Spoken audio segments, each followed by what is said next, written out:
Hi అండి. అందరికీ నమస్కారం. మన వంకాయ చెట్టుకి వర్షాలు పడ్డాయి కదండీ! మళ్ళీ వంకాయలైతే దిగినాయనమాట. ఎన్నో కాదండి 3 వంకాయలైతే ఒక చెట్టుకి, 2 వంకాయలైతే ఒక చెట్టుకి.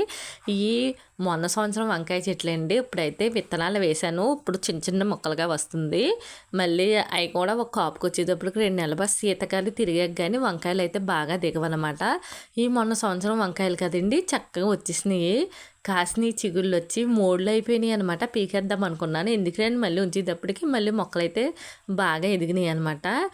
చూసారా బీన్స్ కాయల చెట్లు మొన్న సంవత్సరం అయితే బాగా దిగినాయి కదా! ఈ సంవత్సరం కూడా ఒకటే ఒక పాదండి చక్కగా దిగినాయి అనమాట. కాయలు ఎక్కువ, ఆకులు తక్కువ కింద ఏదో పిట్ట కొంచెం కోతగనం అంటారు చూసారా? మొక్క చిన్నదైనా కాయలు ఎక్కువగా కాసినాయి అనమాట. నాకైతే చాలా ఆనందం. ఇంకా మనకైతే ఒక కూరకైతే వచ్చేస్తాయి కదా! ఈ బీన్స్ కాయలు కూరకంట ఫ్రైడ్ రైస్‌లోకి, బిర్యానీలోకి అయితే వేస్తుంటే చక్కగా ఉంటున్నాయన్నమాట.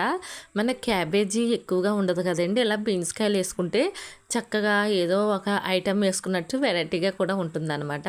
గులాబీ చెట్టు చాలా చచ్చిపోయినాయండి. ఈ గులాబీ చెట్టు అయితే ఉందన్నమాట.